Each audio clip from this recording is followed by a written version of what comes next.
नमस्कार दोस्तों, एक बार फिर से आप सभी लोगों का बहुत बहुत स्वागत है आपके अपने इस यूट्यूब चैनल पे। तो दोस्तों, आज के टाइम में चाहे वो एक नॉर्मल व्यक्ति है, चाहे वो एक छोटा दुकानदार है, चाहे वो एक बड़ा दुकानदार है, बिजनेस उसका किसी भी टाइप का हो सकता है। हर कोई ना कोई आज के टाइम में यूपीआई ट्रांजैक्शन के मकड़ जाल में धीरे धीरे फंसता जा रहा है। जैसे जैसे मकड़ जाल में फंसता जा रहा है, वैसे वैसे गवर्नमेंट भी अपना शिकंजा लगातार उन लोगों पर कसती जा रही है। आपने बहुत सारे यूट्यूब पे वीडियो भी देखे होंगे, न्यूज़ में भी सुना होगा भी, जो एक सड़क किनारे पानी पूरी के जो ठेला लगाते हैं, डिपार्टमेंट में उन लोगों को भी नोटिस इशू किए हैं। तो आखिरकार ये जो नोटिस इशू करने का कारण क्या है भी, उन्होंने यूपीआई ट्रांजैक्शन सबसे ज़्यादा करी है। यानी कि कस्टमर से जो पैसा है उन्होंने कैश में लेने की बजाय अपने बैंक अकाउंट के अंदर उन्होंने पैसा लिया है। तो क्या बैंक अकाउंट के अंदर पैसा लेना एक गुनाह है? क्या आप भी यही मानते हो भी जो यूपीआई ट्रांजैक्शन वो सबसे ज़्यादा सेफ है, हमें कैश गिनने की ज़रूरत नहीं है, कैश को संभाल के रखने की ज़रूरत नहीं है, कैश को बैंक में जमा करवाने के लिए हमें बैंक जाने की ज़रूरत नहीं है? तो आप लोगों के पास भी ये नोटिस बहुत जल्दी आने वाला है अगर आप सबसे ज़्यादा यूपीआई ट्रांजैक्शन करते हो। तो आखिरकार यूपीआई ट्रांजैक्शन क्या इससे लिमिट से ज़्यादा करते हैं तो क्या उसके ऊपर टैक्स देना पड़ता है? कितनी ट्रांजैक्शन यूपीआई टैक्स फ्री है? तो बहुत सारे लोगों के इसी टाइप के सवाल भी हैं। तो इस वीडियो के अंदर अपनी पूरी डिटेल के साथ डिस्कस करने वाले हैं कि अगर आप भी चाहते हो कि इस तरीके की कोई नोटिसबाजी है डिपार्टमेंट की तरफ से आप लोगों को भी ना कोई आए, तो आपको किन किन बातों का ध्यान रखना है, विशेषकर फाइनेंशियल ईयर 2024-25 के अंदर।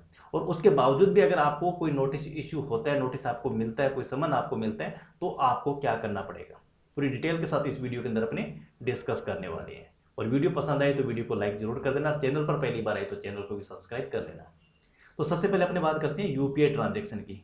भी यूपीआई ट्रांजैक्शन मीन्स भी आप यूपीआई ट्रांजैक्शन हो गया भी, ये पैसा रिसीव करने के लिए या पैसा भेजने के लिए इसी यूपीआई ट्रांजैक्शन का सबसे ज़्यादा लोग यूज़ करते हैं। ठीक है, अब यूज़ इसके अंदर जैसे आपने कोई फ़ोन पे यूज़ कर लिया, गूगल पे यूज़ कर लिया, पेटीएम यूज़ कर लिया, बहुत सारे एप्लीकेशन है जिसके थ्रू अपने पैसा रिसीव भी करते हैं और भेज भी सकते हैं। तो मान लीजिए यूपीआई का मतलब आप एक दुकानदार हो। ठीक है, आप एक दुकानदार हो और आपने किसी कस्टमर को 100 रुपये का जो गुड्स है सेल किया है। ठीक है, और इस 100 रुपये को कस्टमर ने क्या किया, कैश पेमेंट करने की बजाय उसने आपकी शॉप के अंदर जो भी क्यूआर कोड लगा होगा उसको स्कैन किया और 100 रुपीज़ की पेमेंट आपको कर दी। तो अब ये 100 रुपये कहाँ गया, आपके बैंक अकाउंट के अंदर। कौन से बैंक अकाउंट के अंदर? जो बैंक आपके इस क्यूआर कोड के साथ में लिंक हुआ है। तो यानी कि अभी 100 रुपये से आपका बैंक बैलेंस बढ़ चुका है। तो ये 100 रुपये आपका एक तरीके की सेल मानी जाएगी भी, आपने गुड्स को सेल किया और वास्तव में आपने सेल ही करी है। तो इसी तरीके से अब आपको करना क्या है, फाइनेंशियल ईयर 2024-25 जो अभी हमारा करंट फाइनेंशियल ईयर जो चल रहा है, अब आपके पास एक बैंक अकाउंट भी हो सकता है, आपके पास में 10 बैंक अकाउंट भी हो सकते हैं, कितने भी बैंक अकाउंट हो सकते हैं। ठीक है, अब आपके पास में बैंक अकाउंट सेविंग भी हो सकता है और आपके पास में करंट अकाउंट भी हो सकते हैं। ठीक है, अब लोगों को सबसे बड़ी जो दुकानदार गलती करते हैं वही करते हैं कि हमें सेविंग अकाउंट के अंदर ट्रांजैक्शन नहीं करनी, हम करंट अकाउंट के अंदर जो पैसा रिसीव करते हैं। लेकिन अब आपको क्या करना है, फाइनेंशियल ईयर 1 अप्रैल 2024 से लेके और ये समझ लो भी आज जनवरी 2025 जो अभी चल रहा है हमारा, इस 2025 तक आपको जितने भी आपके बैंक अकाउंट है, चाहे वो बैंक अकाउंट सेविंग है, चाहे वो बैंक अकाउंट आपका करंट का है, सभी को आपको इस स्टेटमेंट आपको डाउनलोड करनी है या बैंक से लेके आनी है। और सभी बैंक अकाउंट का आपको क्रेडिट साइड का आपको टोटल लगाना है। वैसे बहुत सारे बैंकों के अंदर ऑटोमेटिक टोटल लग जाएगा, तो जितने भी आपके बैंक अकाउंट है सभी का आपको क्रेडिट साइड का टोटल करना है।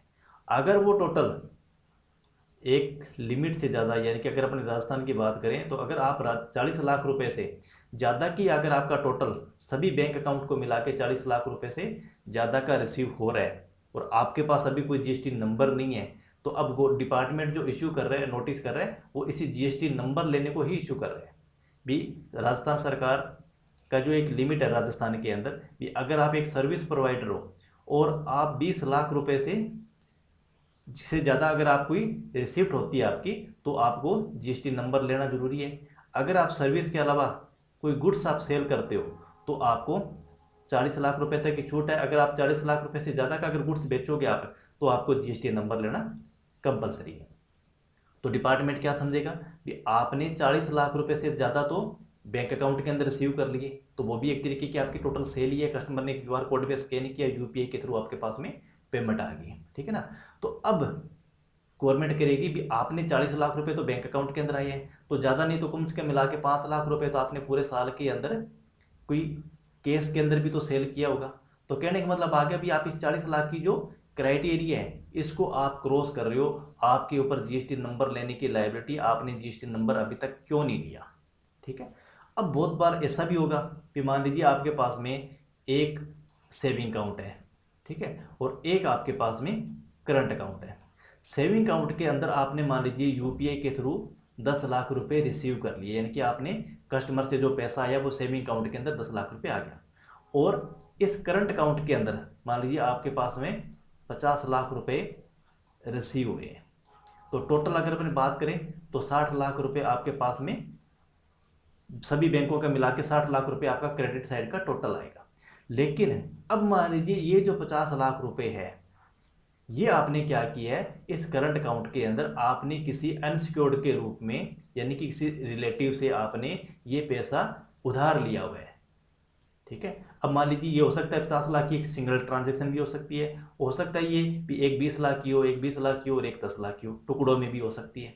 लेकिन ये जो पेमेंट आपके पास आई है ये आपके पास में यूपीआई के थ्रू ना आने के बजाय आपके अकाउंट में कोई आरटीजीएस से या कोई एनईएफटी के थ्रू आपके अकाउंट में पैसा आया है, ठीक है। तो अब इसका मतलब क्या हो गया कि अब आपको अगर आपने टोटल देखें तो 60 लाख रुपए आपके अकाउंट में क्रेडिट हो चुका है, ठीक है। लेकिन डिपार्टमेंट इसको क्या समझ रहा है भी, क्योंकि अब इसकी सूचना बैंक डिपार्टमेंट की तरफ से डिपार्टमेंट को भेजी जाती है, ठीक है। जीएसटी डिपार्टमेंट हो चाहे वो इनकम टैक्स डिपार्टमेंट हो, तो बैंक करेगा भी आपके खाते में तो बहुत सारा पैसा आ रहा है और आपने जीएसटी नंबर अभी तक ले ही नहीं रखा, ठीक है। तो आपको जीएसटी नंबर लेने की जरूरत है। तो अगर आपके पास में उसके बावजूद भी अगर इस 60 लाख रुपए को देखते हुए अगर आपके पास में कोई नोटिस आता है तो हमें क्या करना पड़ेगा भी, प्रॉपर हमें हमारी एक बिजनेस की बैलेंस शीट हमें तैयार करनी पड़ेगी और उस बैलेंस शीट के अंदर हमें ये प्रॉपर शो करना पड़ेगा भी ये जो हमारे सेविंग अकाउंट के अंदर 10 लाख रुपए आया है, या इसके अंदर ये भी कह सकते हैं भी इस 50 लाख रुपए के अंदर लाख रुपए हमारा सेल का भी हो सकता है भी, कस्टमर ने इसी अकाउंट के अंदर भी क्यूआर कोड के थ्रू स्कैन कर दिया। तो अब आपके पास में टोटल 11 लाख रुपए की तो आपकी टर्नओवर है यानी कि सेल का पैसा आ रहा है, और बाकी का जो पैसा है वो आपने एज ए अनसिक्योर्ड रूप के अंदर रिलेटिव से पैसा उधार लिए, इसकी आपको रीपेमेंट आप करोगे विद इंटरेस्ट के साथ में या विदाउट इंटरेस्ट, जो भी आपकी कंडीशन है, ठीक है ना। तो ये आपको प्रूफ करना पड़ेगा, ठीक है। अब आपको करना क्या पड़ेगा भी, आपको अपनी इनकम टैक्स की रिटर्न भी फाइल करना अब मैंडेटरी है क्योंकि ट्रांजैक्शंस ज़्यादा हो रखी है। तो अब आपको डिपार्टमेंट क्या करेगा, मान लीजिए इस 50 लाख के अंदर हो सकता है भी आपने भी जो केस अनसिक्योर्ड लोन के रूप में 40 लाख रुपए लिए और 10 लाख रुपए आपने केस जमा करवा दिया, तो केस कहाँ से आ रहा है, बिजनेस से तो केस आ रहा है। तो इसका मतलब क्या हो गया भी, आपने जो 10 लाख रुपए केस जमा कराए तो वहाँ पर तो आपको इनकम टैक्स डिपार्टमेंट की तरफ से सेविंग अकाउंट के अंदर आपने जमा करवा दिया, तो ये तो आपको नोटिस भी आ सकता है। किस कंडीशन में, अगर आपने अपनी इनकम टैक्स की रिटर्न फाइल नहीं करी तो उस कंडीशन में। अगर आप अपनी आईटीआर को प्रॉपर सही तरीके से फाइल करते हो और आपने प्रॉपर बैलेंस शीट भी आपने बनाई हुई है भी, ये पैसा मेरा टोटल सेल मेरी इतनी है और अनसिक्योर्ड का मेरा पैसा इतना आया हुआ है, इतनी मेरी टोटल कैश इन हैंड है, इतनी मेरी टोटल परचेज है, तो आपको कोई दिक्कत नहीं है। लेकिन अगर आपको ये चीज़ का लग रहा है, आपने सभी बैंक अकाउंट का टोटल लगाया दोनों अकाउंट का और उसका अकाउंट मान लीजिए बन रहा है भी 35 लाख रुपए का, ठीक है, और 35 लाख रुपए और आपको लग रहा है भी ये हमारा 31 मार्च 2025 तक ये 40 लाख रुपए को क्रॉस कर जाएगा, तो उस कंडीशन के अंदर अब 40 लाख रुपए क्रॉस करेगा तो करेगा, कोई इलाज नहीं है। अब ऐसा नहीं है भी लिमिट ज़्यादा हो रही है तो हम बिजनेस बंद कर देंगे, बिजनेस बिल्कुल रनिंग में रहेगा, लेकिन तब आपके पास लायबिलिटी आ जाएगी जीएसटी नंबर के लिए अप्लाई करने की। आप जीएसटी नंबर, ठीक है, चाहे तो आप कंपोजिशन में भी अप्लाई कर सकते हो, चाहे आप रेगुलर स्कीम में अप्लाई कर सकते हो, जो भी आपको एज ए कंसल्ट करके उसी के अंदर अप्लाई कर सकते हो। लेकिन अगर आपको लगता है भी मेरे को जीएसटी नंबर नहीं लेना, तो आपको इस 35 लाख की जो ट्रांजैक्शन अभी तक हो चुकी है इसको यहीं स्टॉप करना पड़ेगा, क्योंकि 40 लाख रुपए लिमिट होती है, आपको लायबिलिटी आपके ऊपर बनेगी जीएसटी नंबर लेने की, और आप चाहते हो जीएसटी नंबर भी नहीं लेना, ठीक है, नोटिसबाजी भी कोई ना हो, तो आपको यही स्टॉप करना पड़ेगा। लेकिन इनकम टैक्स की जो रिटर्न है फाइनेंशियल ईयर 2024-25 की, वो अब आपको फाइल करना भी मैंडेटरी हो जाएगा, क्योंकि ट्रांजैक्शंस आपकी 10 लाख से तो वैसे ज़्यादा क्रॉस हो चुकी है, तो इसलिए इनकम टैक्स की जरूरी है। लेकिन बहुत सारे लोगों का मानना ये भी है कि कितनी यूपीआई ट्रांजैक्शन टैक्स फ्री है। ठीक है, तो यूपीआई की जो ट्रांजैक्शन है, ट्रांजैक्शन के ऊपर आपका कोई टैक्स नहीं लगना। टैक्स आपका कब लगना है? इनकम के ऊपर। अगर आपने आईटीआर फाइल करी है और वहाँ पर आपने जो इनकम डिक्लेयर करी है वो प्रॉपर एक सफिशिएंट इनकम है, अगर वो टैक्स स्लैब के अंदर आती है तो आपको इनकम टैक्स पे करना पड़ेगा, चाहे आपके ऊपर 5% अप्लाई हो रहा हो, चाहे 10 हो रहा हो, चाहे 15 हो रहा हो। जैसे ही आपका कॉम्पिटिशन तैयार होगा उसी इनकम के अकॉर्डिंग, अगर आपकी इनकम 3 लाख से कम जा रही है तो आपको टैक्स देने की भी जरूरत नहीं है। ठीक है ना, तो टैक्स आपकी यूपीआई ट्रांजेक्शन पे नहीं लगना, आपकी इनकम पे लगना है। और उसके बाद में आप जैसे ही मतलब यूपीआई ट्रांजैक्शन आपके मान लीजिए 40 लाख को क्रॉस करती है, आपने जीएसटी नंबर के लिए भी अप्लाई कर दिया, तो उसके बाद में मान लीजिए आपने कोई कंपोजिशन स्कीम के अंदर अप्लाई कर दिया, तो जितने भी आपकी टोटल सेल होगी, यानी कि जितना पैसा आपका बैंक अकाउंट के अंदर क्रेडिट होता रहेगा यूपीआई के थ्रू और प्लस आपकी कैश ट्रांजेक्शन, क्योंकि अब इस कंडीशन के अंदर क्या होगा कि आपको प्रॉपर अपनी बुक्स वगैरह भी थोड़ी सी सही रखनी पड़ेगी, ताकि आपको पता चलता रहे भी हमारी टोटल सेल कितनी हो रही है। तो जितना भी सेल होगा उसका आपको 1% जीएसटी के रूप में पे करना पड़ेगा। ठीक है, और अगर आप रेगुलर स्कीम के अंदर आप अप्लाई करोगे तो आपका जो भी जीएसटी का इनपुट रहेगा और आउटपुट रहेगा, इन दोनों में से जो भी एक्सेस रहेगा वो आपको डिपॉजिट कराना पड़ेगा। लेकिन ये कहानी है आपकी 40 लाख रुपए की क्रॉस होती है और जीएसटी नंबर के लिए अप्लाई करते हो तो तब आपको अपनी सेल के ऊपर आपको टैक्स पे करना है। अदरवाइज अगर आपकी जो यूपीआई ट्रांजैक्शन है, ट्रांजैक्शन के ऊपर कोई गवर्नमेंट टैक्स नहीं मांगती, क्या टैक्स मांगती है गवर्नमेंट आपके इनकम के ऊपर। तो वो इनकम टैक्स की रिटर्न के अंदर आप जब फाइल करोगे तो वहाँ पर आपने कितनी इनकम डिक्लेयर करी है, अपने जो नेट प्रॉफिट आपने डिक्लेयर किए वो कितना किया, उसी के अकॉर्डिंग कंप्यूटेशन तैयार होकर आपकी इनकम टैक्स है जो डिक्लेयर होगा।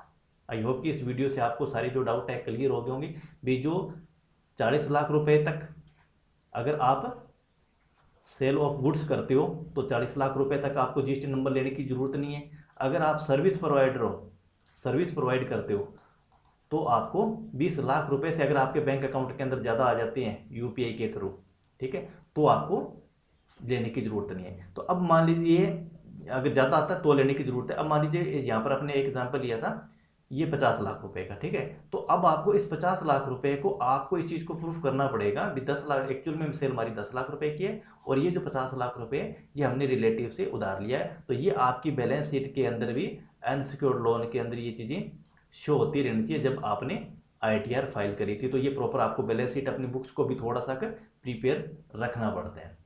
तो वीडियो पसंद आई तो लाइक ज़रूर कर देना और चैनल पर पहली बार आए तो चैनल को भी आप ज़रूर